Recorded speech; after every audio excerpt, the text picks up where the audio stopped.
Bonjour les runners, bonjour les sportifs, bonjour au petit monde de la course à pied, c'est Seb et on se retrouve aujourd'hui pour un nouvel épisode du podcast À côté de mes pompes, épisode 178, dans lequel nous allons parler d'un sujet qui vous passionne, à savoir la nutrition.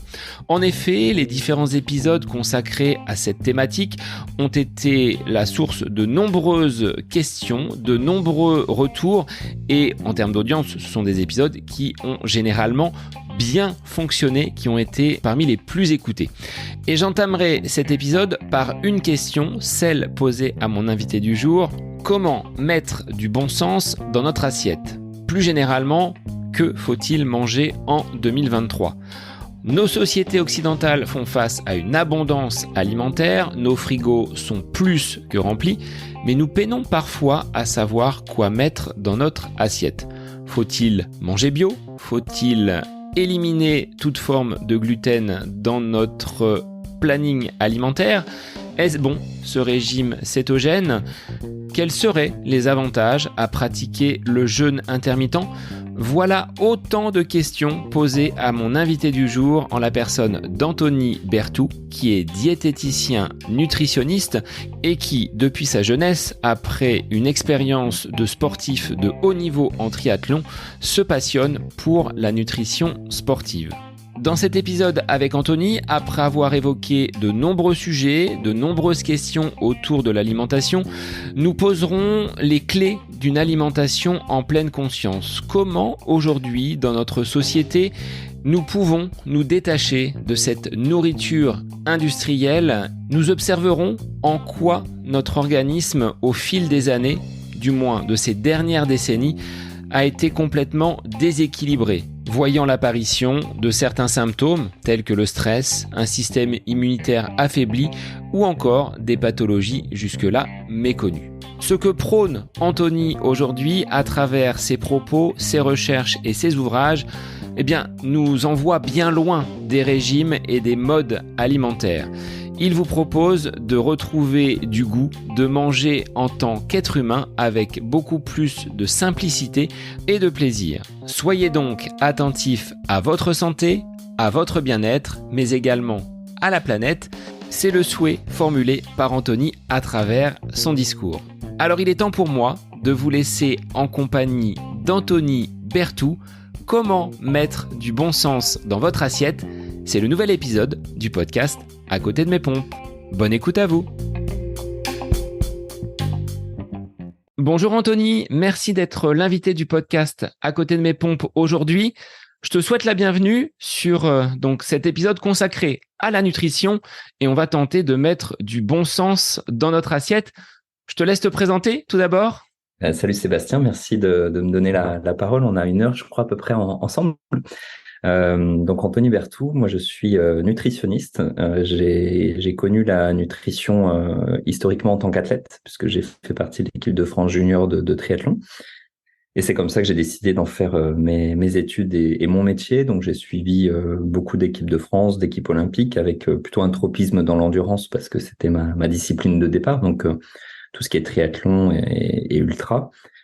Quoi te dire aussi rapidement, on en reparlera certainement, mais au-delà du sport, je dirais une affinité importante pour la notion d'approche écologique de l'alimentation et de la nutrition. Et ça, je l'ai fortement développé quand j'ai enseigné à l'EPFL, donc à l'École Polytechnique de Lausanne, sur ce qu'on appelle les enjeux mondiaux de l'alimentation, les projections 2050. Et finalement, comment on peut réussir à intégrer différentes contraintes, que ce soit liées à la santé humaine, liées au réchauffement climatique, à la perte de biodiversité, aux enjeux géopolitiques, sanitaires. C'est vrai que quand on est dans un cursus thérapeutique, on a avant tout une approche liée à la santé de l'individu et on essaie de définir la nutrition la plus adaptée dans ce sens, mais sans pour autant avoir forcément les conséquences à moyen et à long terme et collectives, en fait, de tel ou tel modèle alimentaire. Donc ça, c'est un point que j'ai beaucoup développé au point que ça en devienne mon cœur d'activité aujourd'hui. Et je suis revenu en France il y a quelques temps suite à quelques pépins de santé. Donc aujourd'hui, je continue l'enseignement pour les professionnels de santé, professionnels du sport aussi un petit peu, et en université. Donc voilà, pour être assez succinct. Comment tu as découvert cette passion, cette affinité pour la partie nutrition? Tu l'as dit quand tu étais donc triathlète en équipe de France. Qu'est-ce qui te manquait? Qu'est-ce qui t'a donné envie d'aller plus loin dans ces recherches et d'en faire aujourd'hui ton métier? C'est une bonne question. Je pense que ça s'est fait totalement naturellement. C'est-à-dire qu'il y en a certains qui vont s'intéresser au vélo, d'autres vont s'intéresser au sommeil, à la prépa mentale. Alors je dis de vélo au sens du matériel en fait, c'est-à-dire tous les facteurs périphériques de la performance. Et j'ai un copain qui dit souvent que je suis tombé dedans quand j'étais petit, comme Obélix entre guillemets, et sans comparaison avec avec mon poids tel qu'il est, je suis plutôt sur un morphotype très fin. C'est Mais tes origines bretonnes peut-être ça, le côté peut-être, Obélix, ouais. village Voilà, gaulois. c'est ça exactement. Mais attention, si tu commences à parler de Bretagne, il faudra être prudent sur ce que tu dis. Non, non, je plaisante. Euh, Ça s'est vraiment fait naturellement et c'est vrai qu'à l'époque, donc on est fin des années 80, début des années 90, la nutrition est encore au balbutiement en fait par rapport à ce qu'on connaît aujourd'hui. On avait une approche qui était très orientée sur la diététique, sur la partie macronutriments. Et à part conseiller des pâtes et encore des pâtes, on était dans des approches là qui allaient guère plus en profondeur. Alors je caricature hein, bien sûr parce qu'il y avait déjà beaucoup de choses intéressantes, mais c'est vrai qu'il y a eu un vrai bouleversement des connaissances, des approches depuis quelque temps. Moi, ça fait du coup 30 ans que je m'intéresse à la nutrition. Et donc, j'ai vu comme ça passer quelques courants. Alors, au départ, plus sur une affinité personnelle, après, à travers mon métier depuis plus de 20 ans aujourd'hui. Donc, c'est vrai que ça a été un peu le fil rouge de ma vie du haut de mes 43 ans aujourd'hui, quoi.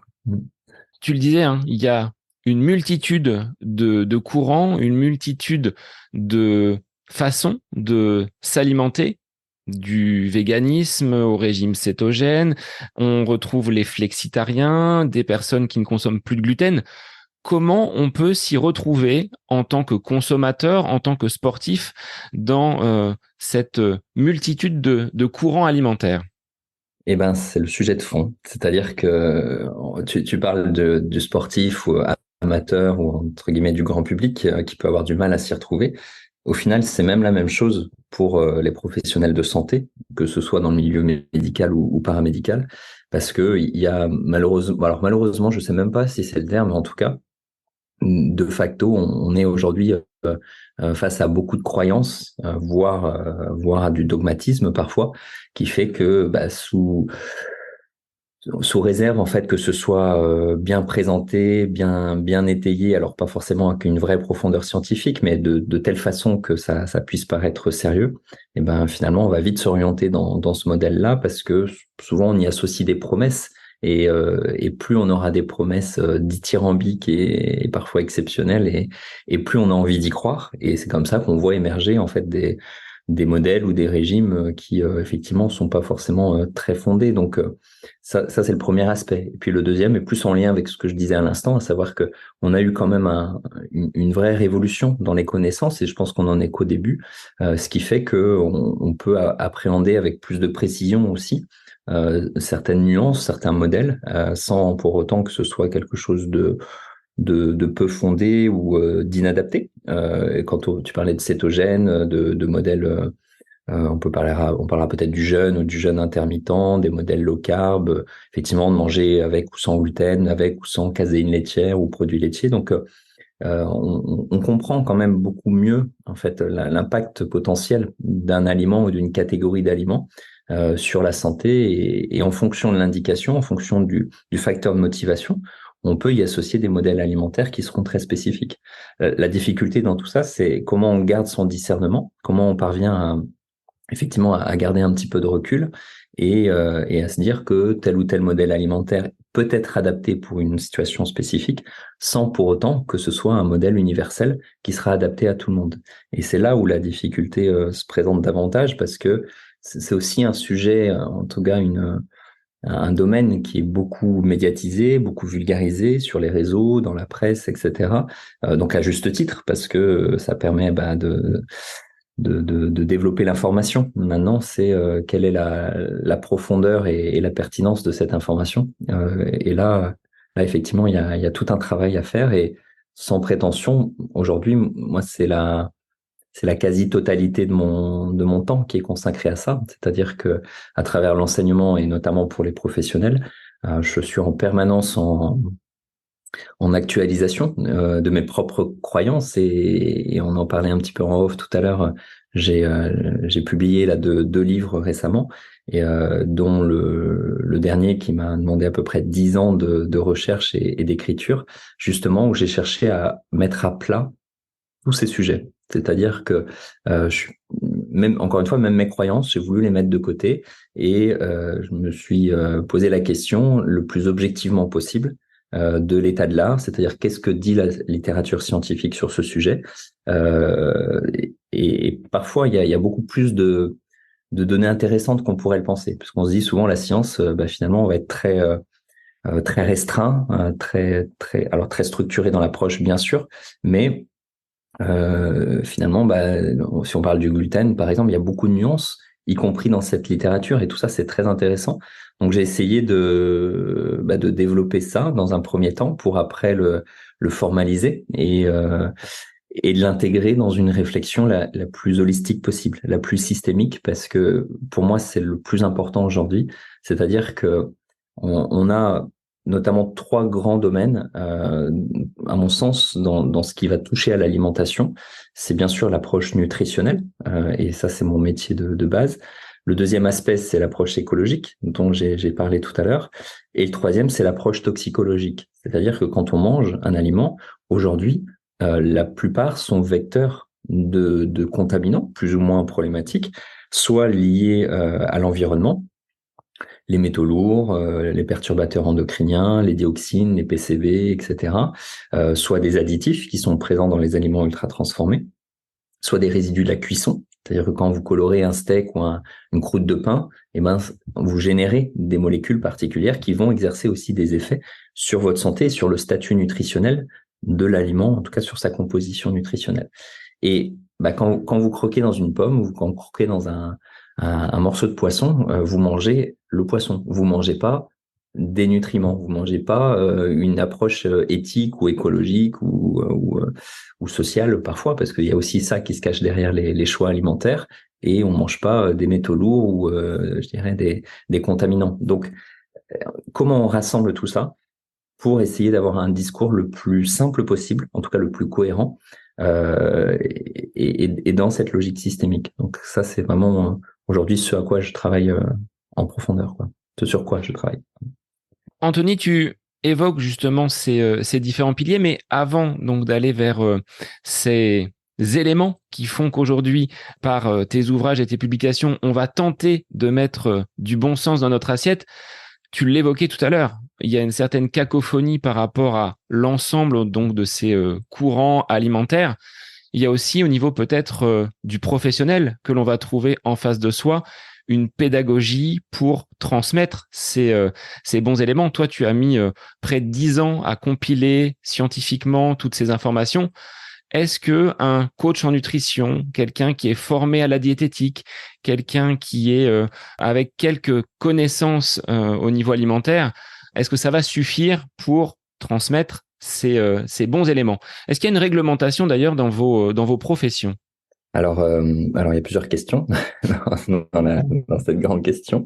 À la première, est-ce qu'un coach en nutrition ou un diététicien, par exemple, sera à même de développer ça? Bien sûr, ça dépend de la profession, ça dépend de la connaissance initiale, mais ça dépend aussi beaucoup de l'actualisation de ces connaissances. Et du coup, je vais peut-être d'abord répondre à la deuxième pour reprendre la première. En France, on a effectivement une réglementation qui est que officiellement le métier du conseil en nutrition est celui du diététicien nutritionniste, donc qui est un diplôme d'État qui est reconnu.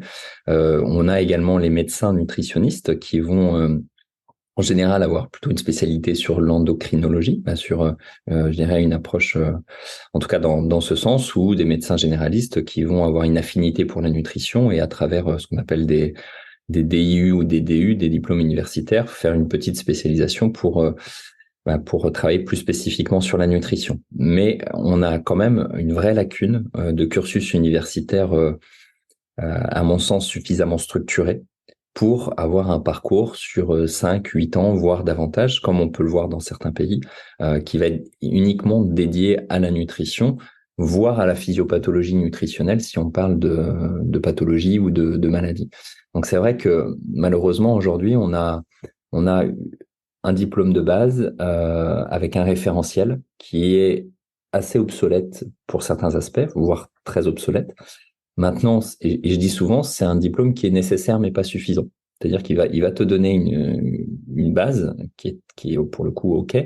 Maintenant, de là à dire on est capable d'appréhender l'alimentation, la nutrition dans sa globalité et avec pertinence, précision sur tous les aspects, je ne le pense pas. Donc c'est un sujet qui est assez ancien, qui revient tous les ans. Malheureusement, aujourd'hui, on n'a pas à l'horizon de réformes particulières, mais en tout cas pour moi suffisamment fortes dans ce sens. Ce qui fait qu'effectivement, tu vas avoir pas mal de professions périphériques qui vont venir conseiller sur l'alimentation. Et pour moi, c'est pas un problème, au sens où l'alimentation est tellement au cœur de notre santé, de notre état psycho-émotionnel, parce qu'on peut aussi dévier sur des approches psychologiques, voire psychothérapeutiques, hein, quand on a certaines dérives alimentaires, etc., de rapport à l'aliment. Donc, un kiné va également travailler sur des aspects musculaires, articulaires, digestifs, inflammatoires, pour lequel la nutrition joue un rôle très important. Le médecin, bien entendu, avec toute une série de troubles fonctionnels, voire de pathologies chroniques. Une infirmière qui va discuter aussi avec ses patients de l'alimentation, une sage-femme par rapport à une maman une future maman ou toute jeune maman. En fait, il y a énormément de professions où l'alimentation joue un rôle important. La difficulté, c'est de se dire, est-ce que je suis capable, en fait, de développer un conseil nutritionnel? Et là, ça dépend du niveau de profondeur de ce conseil.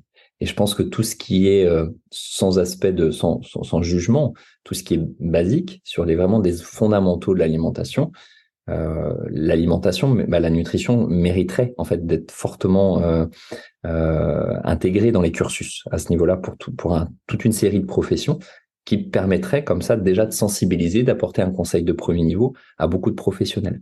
Et malheureusement, c'est manquant. Donc, est-ce que sous prétexte que c'est manquant, on doit empêcher ces professionnels d'apporter un conseil? Ce n'est que mon avis. En tout cas, voilà, pour moi, il est très clair, non, parce que il y a énormément de valeur ajoutée, il y a énormément de services qu'on peut apporter déjà à ce stade-là. Parce que malheureusement aujourd'hui, le sujet est que on a une lacune d'information, une lacune d'éducation sur la nutrition. On a des influences extérieures de lobbying, d'industrie agroalimentaire, voire pharmaceutique, si on part un peu dans le monde de la supplémentation, etc., qui font que on manque aujourd'hui de connaissances fondamentales. Là, je parle à l'échelle des populations et je parle pas des professionnels. Ce qui fait qu'un professionnel qui a envie d'intégrer un conseil de premier niveau préventif dans l'alimentation, à partir du moment où il est suffisamment formé, ça peut avoir son sens. Je dis pas que ça l'a, parce que justement, ça dépendra du sérieux et de la connaissance de la personne. Et ça demanderait à être davantage structuré, ce qui n'est pas le cas aujourd'hui, pour aller ensuite vers justement des personnes dont c'est le métier, pour traiter des cas particuliers, des pathologies spécifiques. Mais là, on arrive à l'autre aspect que j'évoquais, à savoir pour moi la lacune de formation aujourd'hui, en tout cas de profondeur de formation. Donc, ça mériterait effectivement de remettre à plat beaucoup de choses à ce niveau-là. Et d'autant plus que, encore une fois, il y a un bouleversement des connaissances aujourd'hui. Et quand on a des référentiels qui datent de 79, 80, etc., quand on voit ce qu'on a découvert, on peut parler du microbiote, on pourra parler peut-être des mitochondries, on parlera de l'inflammation de Maillard. Il y a beaucoup d'aspects pour lesquels on avait très peu de données à l'époque. Et et on est aujourd'hui en mesure de remettre en question la pertinence de certains aliments. On parlait du gluten tout à l'heure, des produits laitiers, chose qui n'était absolument pas le cas à l'époque. Donc, soit on est ouvert d'esprit et effectivement on accepte de remettre en question des fondamentaux pour justement être plus cohérent avec les connaissances du moment, soit on est fermé et on se dit non, tout ce que je n'ai pas appris il y a X années, pour pas dire X décennies, et ben fait parole d'évangile et tout le reste est faux. Et ben là, en fait, c'est ça qui ouvre la brèche en fait à toute cette cacophonie et à une absence finalement de consensus scientifique, alors que encore une fois, il y a une pléthore de données littérature. Je t'en parlais en off tout à l'heure, mais sur le dernier livre que j'ai sorti, j'ai compilé plus de 10 000 références scientifiques. Donc ça veut dire que j'en ai sélectionné plus de 10 000 parmi beaucoup d'autres que j'ai pu découvrir au sens lire, etc. Donc c'est un travail extrêmement important, mais qui montre aussi que l'information est là. Et donc la difficulté, c'est de la rendre accessible à la plupart. Et pour ce qui est du professionnel, un professionnel qui est en cabinet aujourd'hui, son rôle va être de prendre en charge le patient, de s'actualiser dans ses connaissances, bien entendu, mais pas forcément de passer des heures dans la littérature ou dans les publications, parce que c'est un autre métier quelque part, ou alors il le fait par une affinité personnelle. Mais ce qui est important, c'est justement de mettre en place une structure et un système qui permet d'avoir du lien entre ce professionnel en cabinet et ses connaissances fondamentales. Et c'est ce que j'essaye de faire aujourd'hui à travers mon organisme de formation, parce que, alors, soit en université sur des formations initiales, soit en formation continue, parce que justement, ces professionnels ont besoin de développer leur pratique, tout simplement. Et je trouve ça passionnant, parce qu'il y a, encore une fois, c'est un grand sujet, mais dont on connaît encore que très très peu de choses, quoi. Donc, Et tu vois, on le perçoit dans les épisodes du podcast, quand ils touchent à la nutrition, ce sont des épisodes qui apparaissent bien souvent dans des top épisodes. On a enregistré avec Fabrice Kuhn un épisode sur la nutrition, sur ma consommation l'été dernier un petit peu excessive de sucre, et c'est des épisodes qui sont très écoutés. Donc on sent que les auditeurs et les sportifs, les personnes qui nous écoutent sont intéressés, sont sensibilisés à ces préoccupations-là. Je pense qu'on n'a jamais autant été abondé donc de produits dans nos frigos. On peine parfois quand même à savoir ce que l'on va mettre dans notre assiette. Alors Anthony, la question, puisque c'est en lien avec le titre de ton ouvrage, comment on va pouvoir mettre du bon sens dans notre assiette? Ça passe par quoi? Tu l'as dit, hein, il y a 3 piliers, la nutrition, cette approche ensuite écologique et l'évolution de l'être humain également. oui, et je vais commencer par la dernière, c'est-à-dire effectivement d'où on vient. Alors, il s'agit pas de se dire qu'on doit manger paléo comme on entend assez vulgairement et absolument à l'identique de nos ancêtres, parce qu'en fait, quand on regarde ces modèles-là, en fonction des latitudes en particulier, on a des modèles alimentaires qui peuvent être extrêmement différents. On s'intéresse aussi beaucoup aux modèles traditionnels, c'est-à-dire aux populations qui vivent de manière autonome ou en tout cas qui sont éloignées des habitudes occidentales, pour justement s'inspirer un petit peu de ce qui a pu se passer. Ça, c'est après, c'est un autre sujet, donc je vais pas le développer, mais toujours est-il que, pour être très simple, on se rend compte que plus les personnes vivaient à de faibles latitudes, c'est-à-dire où on avait beaucoup de chaleur, on a une alimentation plutôt à dominante glucidique, des fruits, des légumes, des tubercules, et plus on s'éloignait, plus on allait vers les pôles, plus il faisait froid, donc plus on avait besoin de se protéger du froid en produisant de la chaleur, et plus on avait un modèle alimentaire qui était orienté vers les graisses, les protéines, et donc peu de fibres et peu de glucides. Et ça, c'est très important parce que, et c'est un pan de la nutrition qui n'est pas ou très peu développé aujourd'hui en France, qui est lié à la génétique, à savoir que on garde forcément des stigmates génétiques en fait de cette évolution. Et aujourd'hui, quelqu'un qui a une origine sibérienne ne peut pas se voir conseiller un même modèle alimentaire qu'une personne qui est de Centrafrique. Et malheureusement, on le fait. Et on voit les conséquences dramatiques d'un point de vue métabolique, etc. Donc, je ne vais pas développer cette approche d'évolutionnisme, mais juste une petite parenthèse pour montrer que déjà, on a des modèles alimentaires qui peuvent être très différents en fonction de nos origines, mais de manière très simple, c'est quand on parle d'évolutionnisme, en fait, c'est de s'intéresser à la façon et à la vitesse à laquelle on a évolué au cours du temps, pour voir en quoi aujourd'hui notre modèle, au sens du mode de vie, est adapté ou non, en fait, à nos capacités biologiques.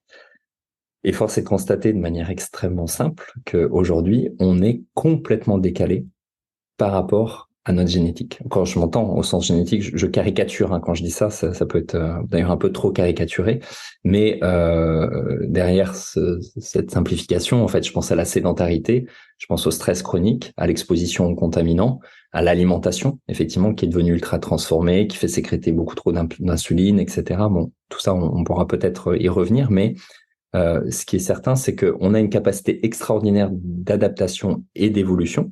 Et si on parle du sport, hein, on parle justement de la sollicitation par l'effort musculaire qui va créer nos adaptations. On parle aussi de principe d'Hormèse qui traduit très bien ce mécanisme d'un point de vue cellulaire.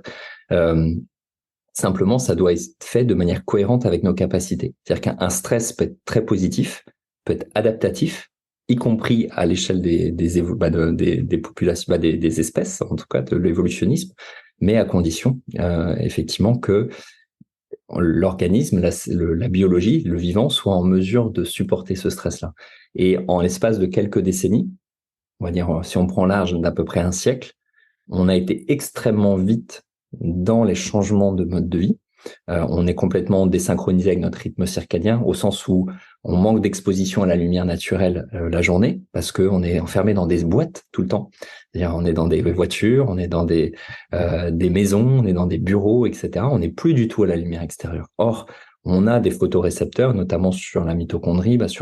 En fait, on est extrêmement sensible aux variations de longueur d'onde de la lumière. Et aujourd'hui, on l'a plus suffisamment dans la journée. Quand on parle par exemple de déficit en vitamine D, ce déficit, il est simplement lié au fait qu'on n'est plus assez dehors. C'est pas lié à l'alimentation.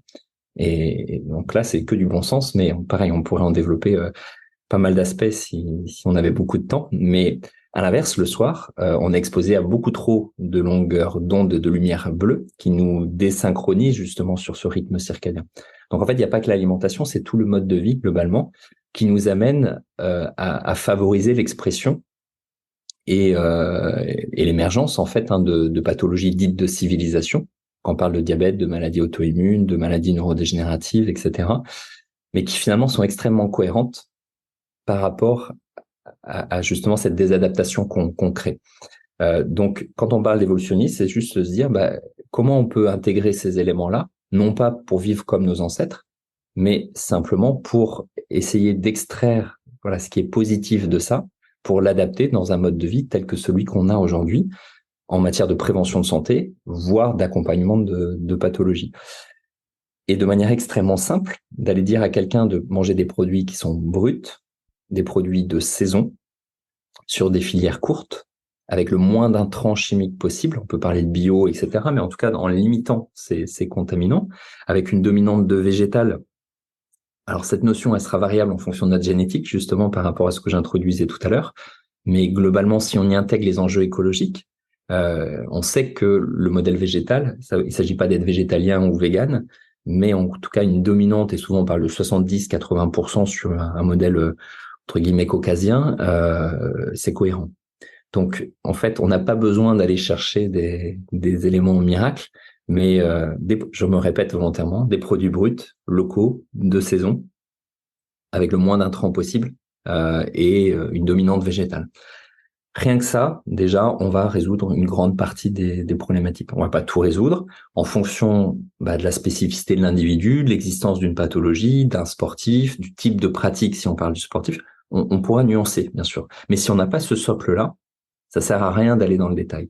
Et souvent, ce que je dis, si on parle de la nutrition du sport, c'est que on regarde la cerise sans le gâteau. C'est-à-dire que ce qui nous intéresse, c'est que la cerise devienne le gâteau. C'est-à-dire que, en fait, en faisant des petits efforts au dernier moment, on va en attendre des réponses, des effets miracles, exactement. Et ça nous plaît bien parce que forcément, c'est plus facile que de se remettre en question au quotidien. Comme si tu dis à quelqu'un, faites tel programme d'entraînement en 8 semaines et vous ferez l'Ironman de Nice en moins de 10 heures ou le TMB, etc. C'est sûr que ça fait envie. Est-ce que c'est réaliste? Pas forcément. L'alimentation, c'est la même chose. Donc le gâteau, c'est quoi? C'est ces bases que j'ai évoquées. Après qu'on peut bien sûr détailler sur plein d'aspects, sur la qualité des huiles, la qualité des graisses, les modes de cuisson, les modes d'élevage, si on parle des produits animaux, etc. Donc tout ça, on peut le développer, mais de manière très synthétique. Ces quelques conseils, c'est le socle de ce qui va permettre de rentrer dans du spécifique. Et je pense que déjà, ça serait pas mal. Voilà. C'est ce que tu qualifiais d'homo modernus, c'est-à-dire que notre mode de vie actuel, tu le disais, hein, c'est SUV, maison et le téléphone pour commander un plat tout prêt. Si je caricature. Exactement. Ouais, mais tu caricatures pas, en fait, tu traduis exactement en fait, c'est l'introduction du livre sur du bon sens dans l'assiette où, pour moi, c'est effectivement là, de manière caricaturale, un peu la photo de l'homme de vie moderne, de l'homme dans sa vie moderne, on va dire, d'homo modernus, et effectivement, étant entendu que j'utilise cette expression, alors on précise bien que homo modernus n'existe pas en tant que tel, de manière un peu provocatrice pour amener vers homo consciensus, qui est effectivement la prise de conscience de l'impact de l'alimentation sur notre santé en tant que telle, sur les enjeux écologiques auxquels on est confronté, et dans le respect de notre évolution en tant qu'espèce humaine d'Homo sapiens, voilà, que nous sommes, pour pas rentrer dans ce qu'on appelle aujourd'hui l'anthropocène, c'est-à-dire la fin de l'ère de l'homme par l'homme, parce que de manière très claire, c'est ce vers quoi on tend, autant dans l'approche de santé que dans l'approche d'écologie. Et malheureusement, on est aujourd'hui un peu dans une politique de l'autruche, même si aujourd'hui ça change beaucoup par rapport aux aspects médiatiques et en tout ce qu'on constate, que ce soit sur les inondations, les sécheresses, etc., les atteintes de biodiversité depuis quelques années. Mais il y a quand même malgré tout encore un fort décalage entre l'existence de ces problématiques et les systèmes politiques, les systèmes décisionnels qu'on met en place pour essayer de les limiter au maximum.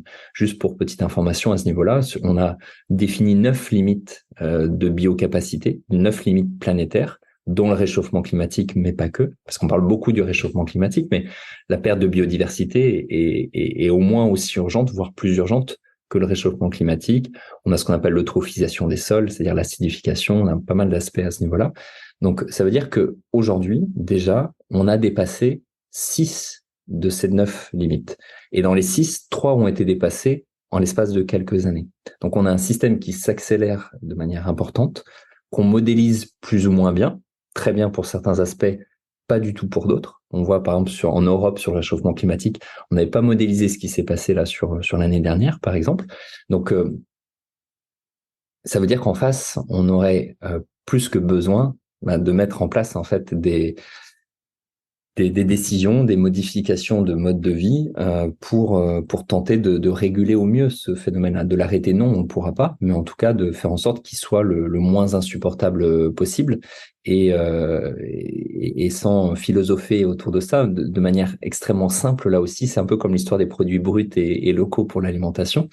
On part du principe que en fait notre société est fondée sur un système de croissance infinie dans un schéma qui, lui, est fini. C'est un système planétaire qui, par définition, est limité.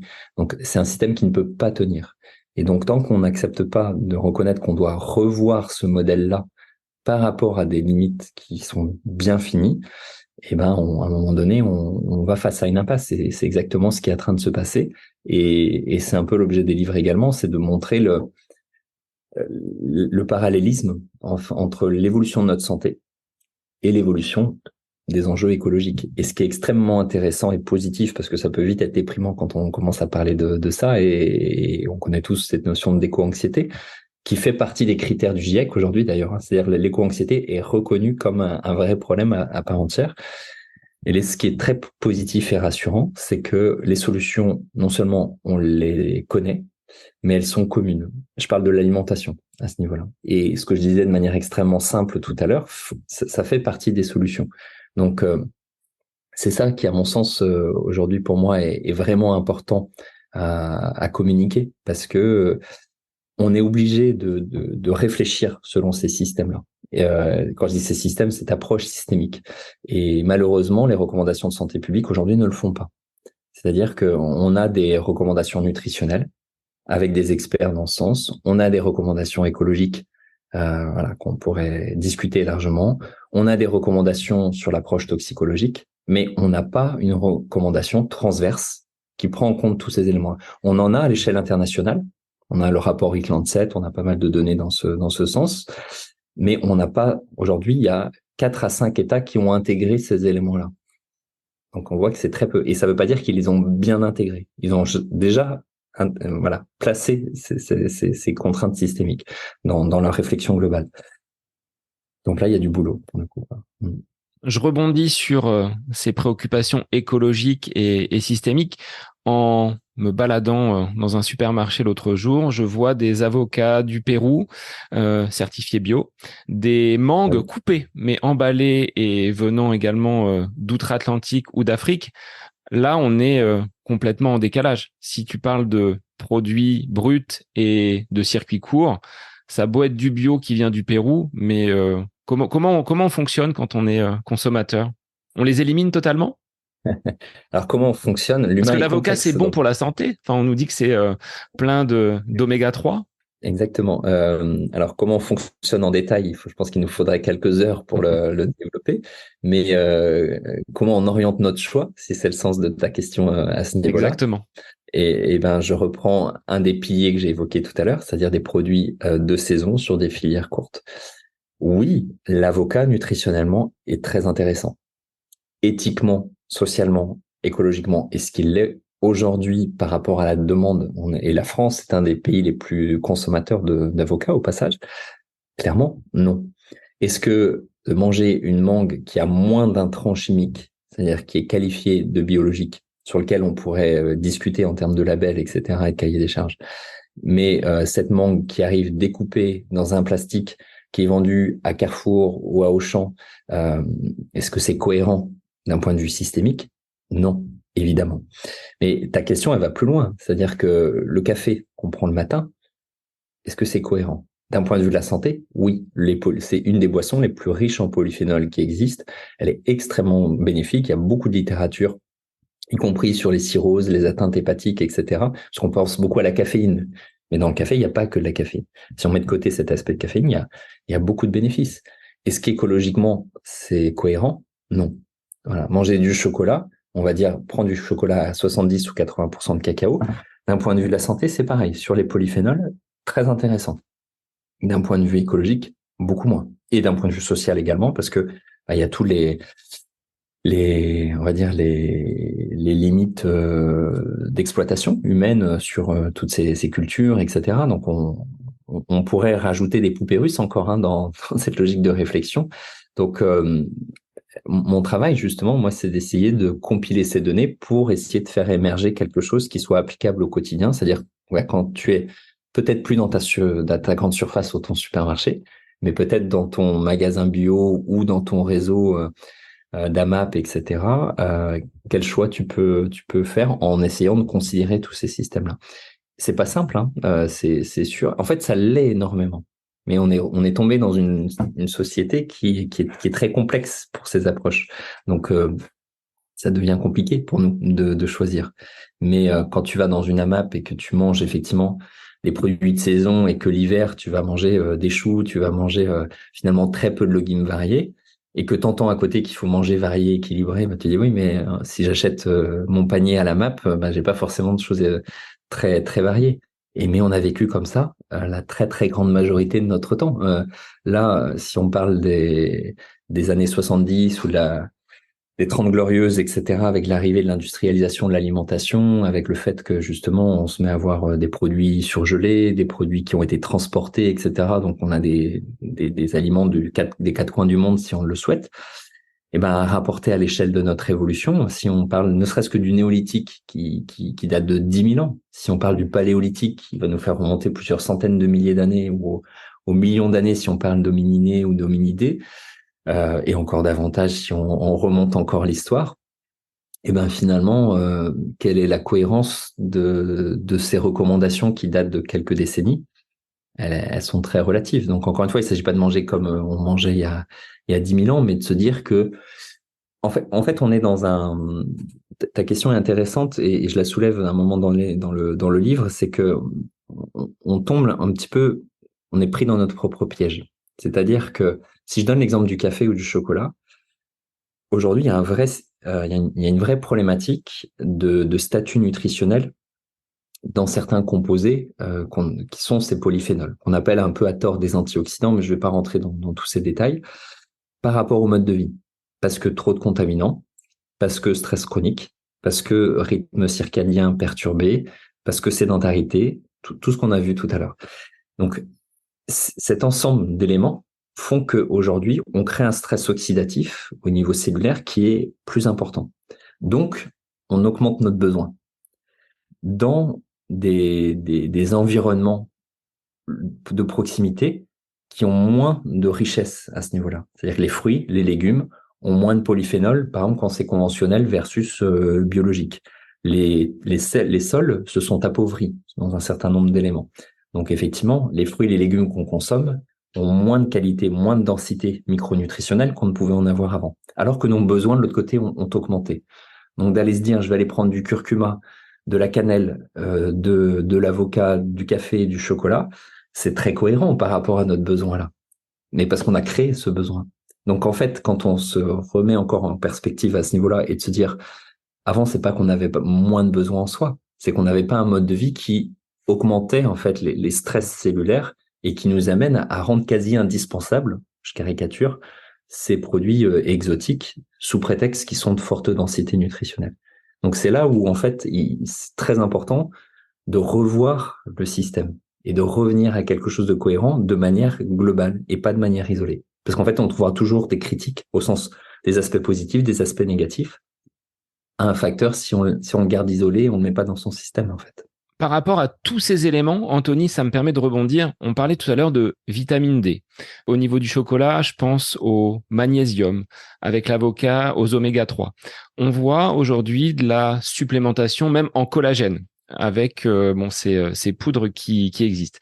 Tu vas me donner ton avis sur l'utilisation de ces produits, mais si je pointe le collagène, auparavant, nos grands-mères réalisaient des préparations culinaires à base de viande, de pot-au-feu. Il y avait les os à moelle qui traînaient dans les gamelles. Ça m'a jamais vraiment attiré, mais il y a du collagène. Enfin, c'est soupe au bouillon de poule, aux os de poulet. Aujourd'hui, on passe par ces poudres, alors qu'auparavant, la cuisine, on va dire, traditionnelle de nos grands-mères et arrière-grands-mères offrait peut-être l'ensemble de ces propriétés nutritives. Tout à fait. Alors, en fait, quand tu parles de collagène, on a notamment ce qu'on appelle la glycine qui va être particulièrement importante et pour tout ce qui est lié au tissu conjonctif, et pas que, hein, mais entre autres ça. Et effectivement, quand tu as un os à moelle, quand tu as ta carcasse de poulet que tu vas utiliser pour faire un bouillon, etc., bah, tu vas solubiliser en fait certaines protéines qui sont collagéniques, donc qui sont en fait sont très. Quand tu prends un pied de porc par exemple, un pied de porc que tu as mangé, pour ceux qui en mangent, c'est très gélatineux parce que c'est ça le tissu conjonctif en fait. Donc c'est une protéine qui va se déliter davantage au cours de la cuisson. Donc plus tu le mets à mijoter au cours du temps et plus effectivement tu vas enrichir le milieu dans ces composés. Mais là aussi, on va pas remonter à nos grands-mères, on va remonter à notre évolution. Euh, il faut savoir que l'espèce humaine, elle a une caractéristique, c'est que elle est la plus performante dans la chasse à l'endurance. On est fait pour l'endurance. En fait, c'est comme ça qu'on épuisait nos proies et qu'on était capable de les manger. Mais une des grandes hypothèses à ce niveau-là, c'est que dans l'évolution, c'est qu'on a commencé par être des charognards. C'est-à-dire qu'on mangeait les restes, tout simplement, et notamment au niveau des épiphyses, etc. On avait un peu ce qui restait après que les autres soient passés. Donc c'est vrai que quand on voit tous les modèles chasseurs-cueilleurs, globalement, on a une teneur dans certains peptides, certaines protéines qui sont beaucoup plus fortes, parce qu'aujourd'hui, le tissu conjonctif est considéré comme un peu la basse qualité. Les bas morceaux. Quand tu fais un veau marengo, un bœuf bourguignon, je parlais des pieds de porc, etc., tout ce côté gélatineux, bah, les gens vont préférer manger un steak haché. Un steak haché qui, par définition, et d'ailleurs, le critère de rapport entre les protéines totales et de collagène est un critère de qualité. Donc, moins il y a de collagène et plus c'est estimé de qualité. C'est sûr que le goût, la texture ne sera pas le même. Donc, en fait, on a complètement mis de côté ces composés qui amènent à se questionner sur le statut global. Et très clairement, notamment en glycine, aujourd'hui, on a un défaut d'apport. Donc, alors le samoil, il faut savoir aussi que là, il y a eu cette histoire de prions, de vaches folles qui font que c'est vraiment sorti un peu de notre culture alimentaire, mais ne serait-ce que le bouillon de poule, etc. Si vous aimez ça, c'est un très bon moyen pour l'enrichir. Mais parce que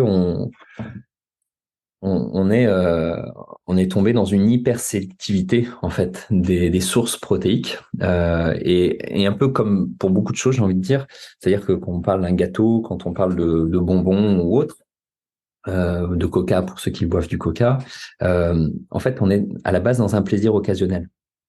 Et ce plaisir occasionnel est devenu la norme parce qu'il y en a partout. Parce que c'est pas cher. Dans certains pays, on se retrouve avec du coca qui est moins cher que l'eau potable. Je veux dire, on tombe quand même dans des éléments qui sont assez affligeants, en fait, tout simplement. Euh, donc, on a tout à disposition. Vous avez du coca partout, dans n'importe quel des distributeurs partout et dans n'importe quel distributeur, vous avez du coca. Donc, en fait, tout est accessible à ce niveau-là et c'est rentré complètement dans la norme.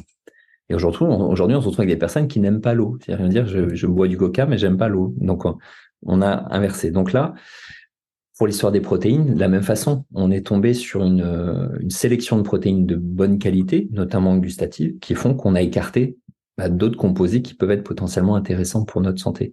Et si on reprend l'approche écologique, de se dire on va tuer un animal pour le manger, eh ben on va manger peut-être pas la totalité des morceaux, mais beaucoup de morceaux. Et aujourd'hui, on a des niveaux de pertes qui sont extrêmement importants. Allez, juste vous donner un ordre d'idée, à l'échelle mondiale, aujourd'hui, on gaspille 41 tonnes d'aliments par seconde dans le monde. Donc c'est à peu près 1,2, entre 1,2 et 1,7 milliard de tonnes d'aliments gaspillés dans le monde. Au niveau des produits animaux, en fonction des types de produits animaux, on est entre 20 et 30% de gaspillage, ce qui est considérable. Donc, rien sur cet aspect, déjà, on voit qu'en repensant le système, on pourrait limiter fortement cette notion de gaspillage. Si on diminuait de moitié le gaspillage alimentaire à l'échelle des populations, on gagnerait 10 à 12% des émissions de gaz à effet de serre d'origine alimentaire, qui représentent à peu près un tiers des émissions globales. Donc, c'est loin d'être insignifiant. Donc, on voit qu'en fait, derrière cette question j'ai rebondi, mais encore une fois, c'est pour montrer que beaucoup de choses sont liées. Sont liées, oui. La vitamine D, j'en ai parlé tout à l'heure. Moi, je la qualifie beaucoup plus d'hormone que de vitamine D parce que elle est fabriquée par l'organisme. Elle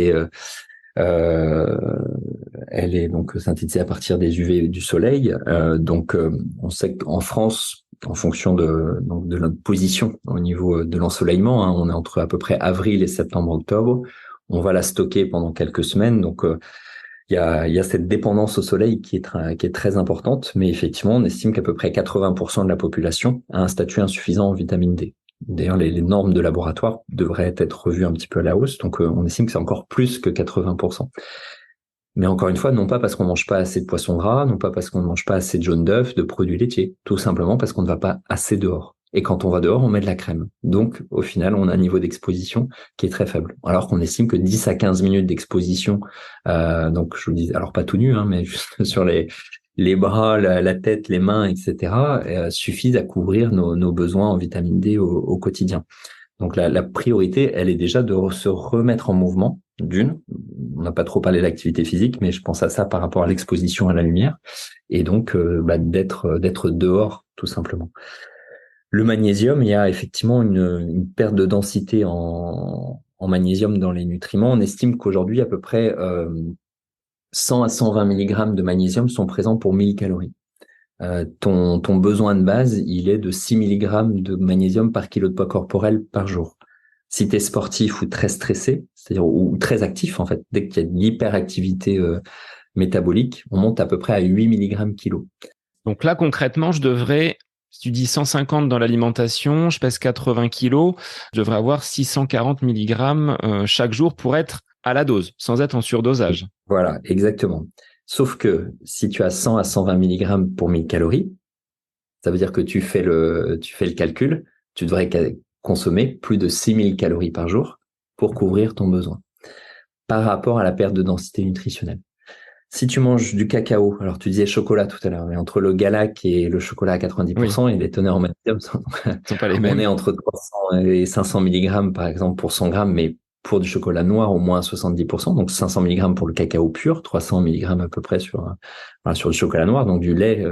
Faudrait manger quelques tablettes. Alors tu me diras, ça pose pas de souci pour certains, mais faut pas en attendre.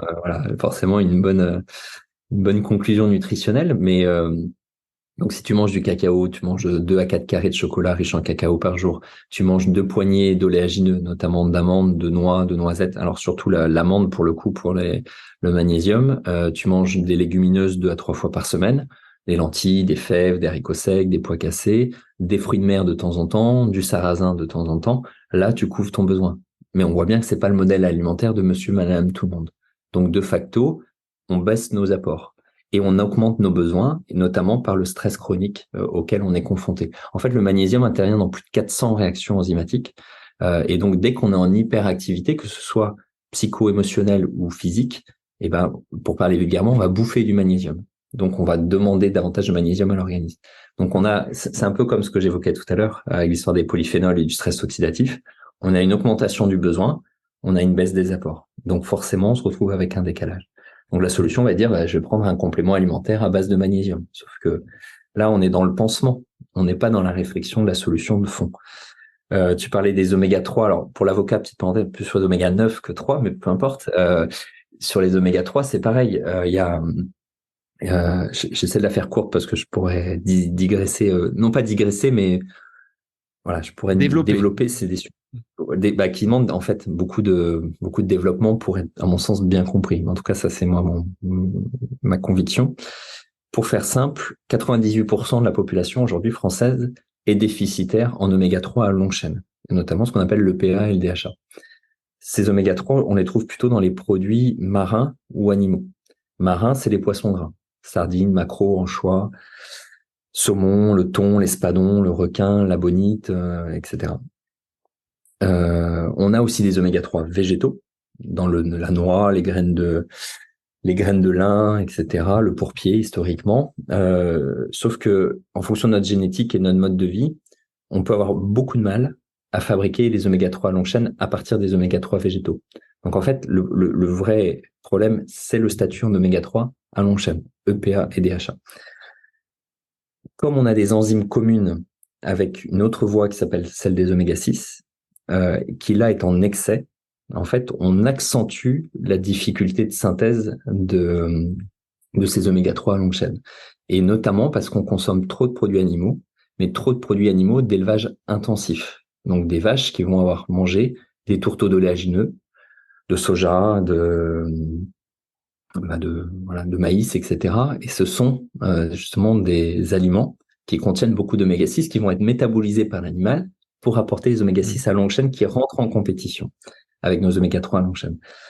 Donc, la solution, c'est quoi à ce niveau-là? C'est d'une part, effectivement, d'augmenter légèrement les apports en oméga 3 à longue chaîne par les poissons, sauf qu'on a un niveau de contamination des océans qui font que les gros poissons prédateurs et donc le saumon, le thon, sans parler des conditions de pêche, des conditions d'élevage là aussi intensives, finalement c'est pas la solution. Donc on arrive à un compromis qui est de se dire je consomme des sardines, des maquereaux, même en boîte, 1 à 2 fois par semaine. Mais à côté de ça, je diminue fortement les produits animaux et surtout d'élevage intensif, parce que la vache qui va avoir brouté de l'herbe, du foin, qui a été en pâturage, l'herbe lui a fait fabriquer plus d'oméga 3 à longue chaîne que sa consoeur, en tout cas sa cousine qui va être dans les exploitations intensives. Donc en fait c'est là où, en revoyant justement le modèle d'élevage, on apporte déjà une solution. Un exemple qui est très intéressant, c'est la filière Bleu Blanc Cœur, qui donc a été fondée par Pierre Weil et qui va enrichir en graines de lin, notamment l'alimentation, pour faire en sorte que les animaux métabolisent les oméga 3 végétaux en EPA et en DHA dont on manque. Et donc, vous mangez un œuf par jour de cette filière-là, ou vous donnez 10% de graines de lin à vos poules si vous avez vos propres poules, vous augmentez en oméga 3 à longue chaîne, donc précisément ceux dont vous avez besoin. Là, ça devient intéressant. Mais tout ça, ça reste enfermé dans une matrice alimentaire. Et on l'a pas évoqué, mais c'est un point qui est très, très important. Cette matrice alimentaire, elle a un rôle sur la biodisponibilité, c'est-à-dire la façon dont on va assimiler ces oméga 3 et la protection de ces oméga 3 contre l'air, contre l'oxydation. Donc, quand vous mangez un jaune d'œuf, finalement, les protéines qui sont dans le jaune d'œuf protègent mieux les oméga 3 que vous avez de la filière bleu blanc cœur. Quand vous mangez des concentrés d'oméga 3 en capsule, c'est pour malheureusement beaucoup de laboratoires, beaucoup de compléments, des oméga 3 qui sont dits peroxydés, c'est-à-dire qui ont été oxydés et qui sont pires que bien. C'est-à-dire que c'est même plus une question de perte de capacité, de perte de propriété, c'est que non seulement on perd la propriété, mais on crée des composés qui sont délétères. Et donc au final, certes, on a une quantité pharmacologique quasiment d'oméga 3 dans vos capsules, mais qui ne correspondent pas aux oméga 3 qu'on aura dans l'alimentation. Mais, principe de bonne conscience, dire bah oui, mais j'ai ma capsule d'oméga 3, tout va bien et j'ai pas besoin, je m'affranchis en fait d'aller réformer mon alimentation. Et on tombe dans le piège de la supplémentation, sans même parler de l'impact écologique de cette supplémentation, mais on voit que moi j'appelle ça l'allopathie de la nutrition, c'est-à-dire l'approche pharmacologique et isolée en fait des ingrédients par rapport à la composition d'un aliment en tant que tel. Ça peut être très utile, et je suis le premier à proposer des suppléments. Où tu en proposes quand même aux personnes que tu accompagnes sur le plan sportif, mais peut-être avec un besoin particulier parce que tu l'as identifié en tant que professionnel. Exactement. Et alors, soit on peut en objectiver certains par la biologie, c'est-à-dire par une prise de sang avec des marqueurs spécifiques, soit simplement dans ce qu'on appelle, nous, dans notre jargon, l'anamnèse, c'est-à-dire on va faire l'interrogatoire de santé, l'interrogatoire alimentaire, et on va identifier plusieurs troubles fonctionnels qui nous disent, tiens, là, probablement, on n'est que dans l'empirisme parce qu'on peut pas l'objectiver, mais tu donnes du magnésium, si la personne va mieux au bout d'une semaine, tu sais très bien que voilà, t'es dans juste que le dosage du magnésium plasmatique au niveau d'une prise de sang ne sert à rien, sauf à identifier une carence majeure. On a un autre marqueur qu'on appelle le magnésium érythrocytaire qui est pas forcément fiable dans toutes les situations. Donc parfois, l'analyse du professionnel a plus d'intérêt que le marqueur biologique en tant que tel. L'idéal, c'est d'avoir les deux, de les confronter, mais c'est pas le cas pour tout. Et c'est pas forcément un problème. Mais effectivement, la supplémentation, elle est là pour pallier un manque à un moment donné, dans le cadre d'une réforme de fond. C'est la béquille qui nous permet d'avoir une approche constructive à terme. Et c'est pas l'approche. Et malheureusement, on est plutôt dans cette deuxième solution, quoi, pour beaucoup. On en a un petit peu parlé, mais on va venir sur cet aspect pour la dernière partie de notre épisode. Quand on est sportif, quelle serait ta pyramide alimentaire, Anthony, pour performer, durer et être non pas un sportif sédentaire, mais quelqu'un qui va être en mouvement et qui va bouger de façon régulière sur toute une journée, toute une semaine? Alors j'aurais du mal à te faire une réponse universelle parce que elle dépend de ta génétique et pour le sportif, on a un marqueur qui est très intéressant, qui est un très bon mouchard du métabolisme énergétique qu'on appelle les ApoE. Je vais pas rentrer trop de détails. En France, on ne peut pas le faire. En fait, on le fait dans la plupart des autres pays, mais c'est un autre sujet. Donc pour moi déjà cette notion-là est importante. Après, si tu es sprinter ou si tu es Ironman ou ultra trailer, on va pas non plus avoir les mêmes approches. Donc là, on peut parler de cétogène, de train low, de sleep low sur la périodisation nutritionnelle, etc. Mais on va rester dans le pot commun des sportifs d'endurance, on va dire. Donc la base, c'est ce que je disais tout à l'heure, produits bruts, de saison, d'origine locale, avec une dominante de végétaux. Dominante de végétaux, ça veut dire quoi concrètement, c'est déjà d'être capable de consommer à peu près 800 grammes à 1 kilo de fruits et légumes par jour. Aujourd'hui, si je donne ce conseil de manière brute, pour beaucoup de sportifs, ça sera pas possible parce que le système digestif, en fait, c'est désadapté de ça. Donc, ça sera beaucoup trop. Ça crée des irritations, des ballonnements, des gaz, etc., des inconforts à l'effort. Donc, tout ça, ça mérite d'être gradué, en fait, on va dire de monter en apport progressif, etc., d'être individualisé. Mais voilà, je mets de côté tous ces aspects, on va dire. Donc, tout simplement, jamais un repas sans légumes. Basiquement. Et idéalement, jamais un repas sans deux, un cru et un cuit. 2 à 3 fruits par jour. Là aussi, je reviens pas sur le produit de saison, de bio, etc. Est-ce qu'il y a un ordre pour les crus et cuits? Qu'est-ce qu'on privilégie en premier? La question, c'est combien d'heures tu as avec moi dans le podcast pour que je réponde. Bon, tu reviendras pour en parler alors.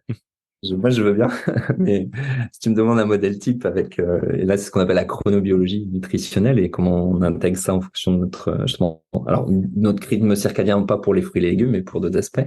Mais pour te répondre, très succinctement, si tu as une fragilité digestive, on va faire le cru plutôt en début de repas ou à distance. Ce qui fait qu'on arrive parfois au conseil de dire le fruit à distance du repas. Mais c'est pareil pour le concombre, sauf que le concombre, tu le manges rarement en dessert. Tu le manges soit en entrée, soit tu le manges pas. Donc la question se pose moins. Mais c'est une question de cru, c'est pas une question de fruit, contrairement à ce qu'on dit souvent.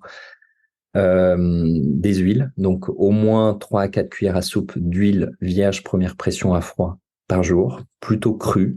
2 d'huile d'olive, 2 d'huile de colza, par exemple. Colza qu'on garde au frigo, 1 à 2 mois maximum, 3 mois grand maximum, mais pas plus parce qu'elles sont très fragiles.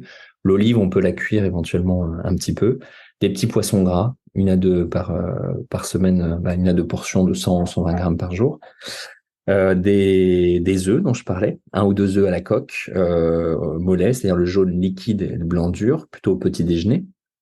Au moins 2 à 3 poignées d'oléagineux par jour, noix, noisettes, amandes, amandes plutôt européennes que californiennes. Les protéines de qualité, donc élevage extensif pour ceux qui mangent des produits animaux, ce que je disais tout à l'heure par rapport aux produits fermiers, etc. La filière bleu blanc cœur pour les œufs et pour les autres produits est très intéressante aussi. On est sur une maximum 1 fois par semaine, voire plutôt tous les 10 jours, la viande dite rouge, comme la viande de ruminant par exemple. Ça peut être 2 fois par semaine de la volaille, 2 fois par semaine du poisson, au moins 1 journée par semaine végétalien. Des légumineuses, lentilles, fèves, haricots secs, pois cassés, ce que j'évoquais tout à l'heure. Là aussi 2 à 3 fois par semaine minimum, plutôt le soir, et à adapter en fonction du système digestif. Le maximum d'épices, d'aromates, le cacao dont je parlais, le café, etc. Pourquoi pas si on le tolère au niveau de la caféine et selon le curseur de l'écologie qu'on a évoqué, la sensibilité, de l'eau, au moins 1,5 litre à 2 litres par jour, voire davantage en fonction du type de sport évoqué. Des féculents, donc on a parlé des légumineuses. Si on prend des produits céréaliers plutôt complets, là aussi, à faible charge glycémique. Donc une autre notion qu'on n'a pas développée mais qui est très importante. Pour le sportif, on va les apporter plutôt en post-effort.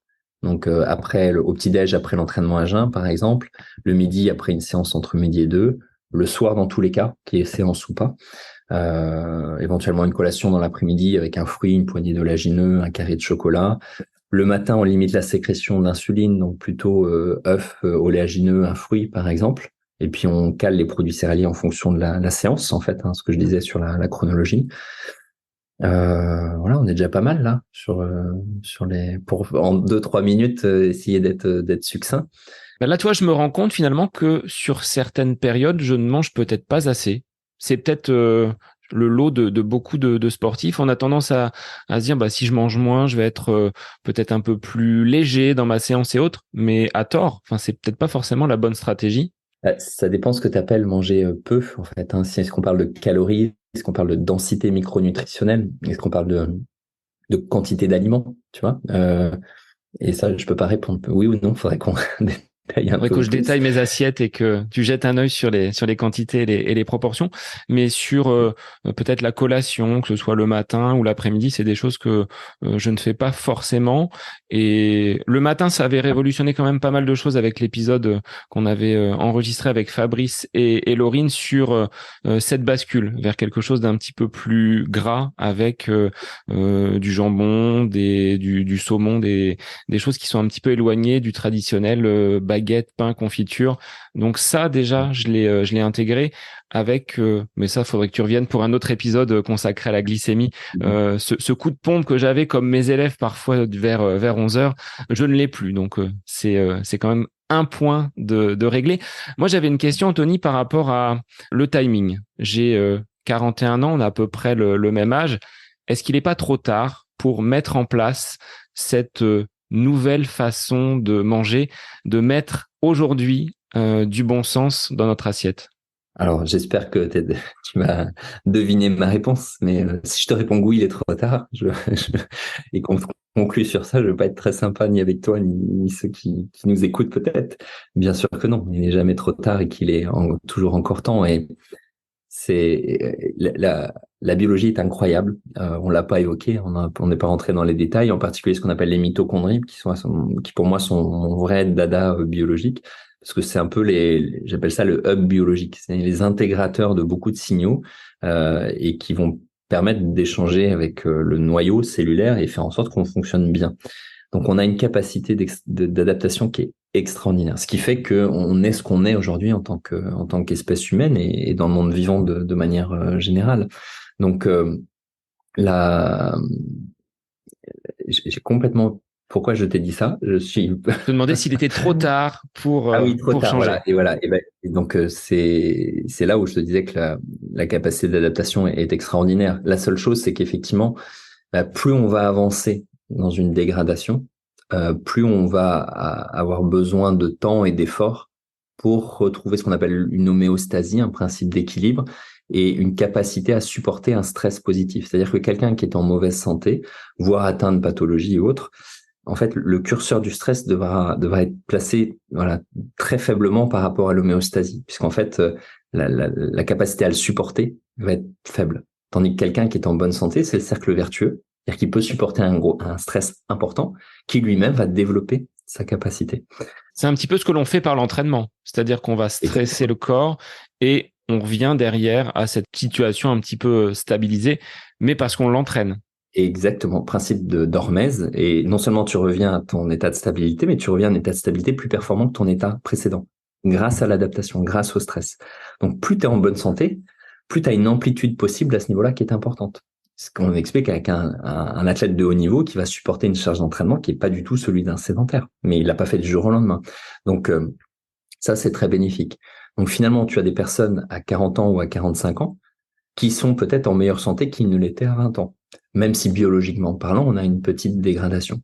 Et c'est pas parce que pendant 20 ou 30 ans, on n'a pas eu une hygiène de vie extraordinaire que c'est foutu d'avance et que de toute façon, ça sert plus à rien. Donc, encore une fois, on a cette capacité. Par contre, c'est là où on en revient au principe d'Hermès, c'est-à-dire qu'on va recréer du stress, mais de manière adaptée à l'état du moment, qui sera pas le même, effectivement, selon notre antériorité à ce niveau-là ou l'existence de pathologie. Donc, est-ce qu'on vivra jusqu'à 100 ou 120 ans en pleine santé? Ça, je te le souhaite, comme je me le souhaite aussi en soi.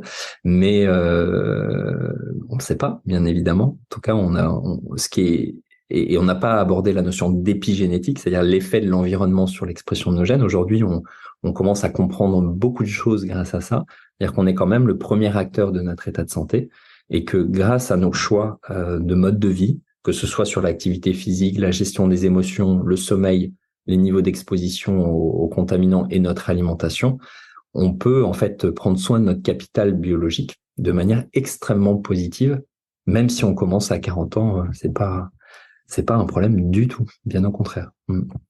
Alors, il y aura plein d'autres sujets sur lesquels tu pourras intervenir sur le podcast. Anthony, pour le moment, si les auditeurs souhaitent poursuivre cet échange que nous avons eu ensemble aujourd'hui, je les invite à consulter donc ce livre sorti donc aux éditions Actes Sud, Du bon sens dans notre assiette. Et pour celles et ceux qui voudraient aller plus loin, ce traité de la pleine santé par l'alimentation durable aux éditions Duno. On reprend des choses également sur ce blog que tu as, Santé et Nutrition, c'est aussi une autre porte d'entrée. Oui, tout à fait. Merci de les préciser. C'est sympa. Donc, il y a le blog, alors j'ai un organisme de formation. Je fais beaucoup de formations pour les professionnels essentiellement ou le public très averti, mais qu'on est en train de basculer en e-learning et qui sera disponible via le blog justement dans quelques temps.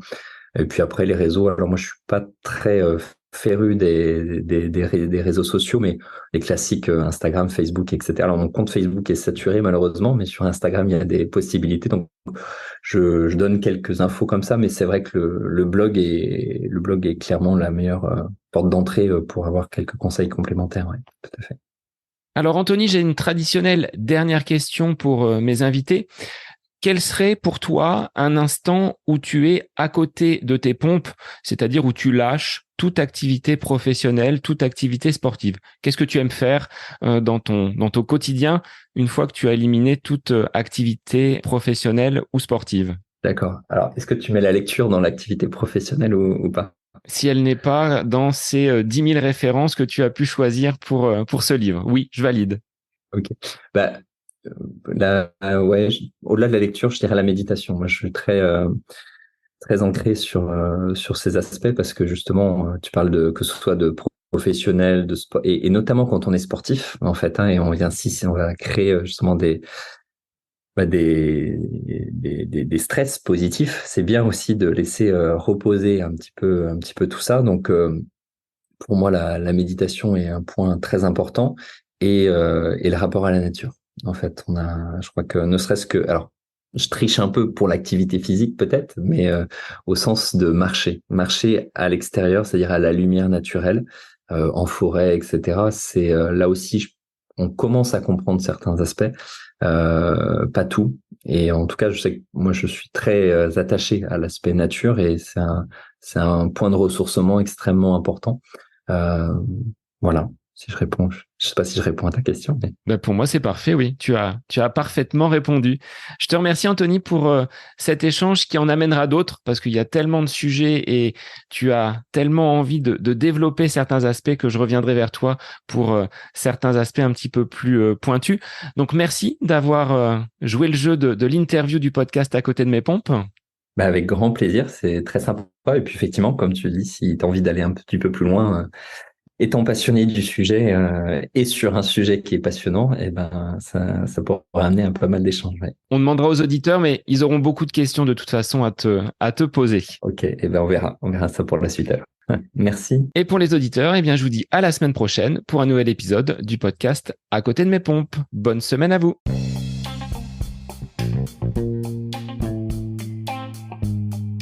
J'espère que cet épisode avec invité vous aura plu. Je vous remercie infiniment de votre écoute. Pour faire remonter le podcast dans les classements, je vous invite à laisser une petite évaluation sur Apple Podcast, 5 étoiles, un petit commentaire, ça me fera énormément plaisir et vous permettrez au podcast d'être remonté, diffusé, déployé sur ces différentes plateformes de façon plus importante encore qu'il n'est actuellement. Et puis je vous invite à me retrouver sur les différents réseaux, Facebook, Instagram. Laissez votre petit message, votre commentaire, ça me fait plaisir d'échanger avec vous. Si vous avez des questions, si vous voulez échanger sur quelconque sujet en lien avec la course à pied, mais pas que, parce que le sport c'est une philosophie de vie et c'est une passion qui nous anime de façon commune, donc n'hésitez pas à venir échanger avec moi. Sur ce, je vous souhaite une bonne fin de semaine, un bon week-end et je vous dis à la semaine prochaine pour un nouvel épisode du podcast À côté de mes pompes.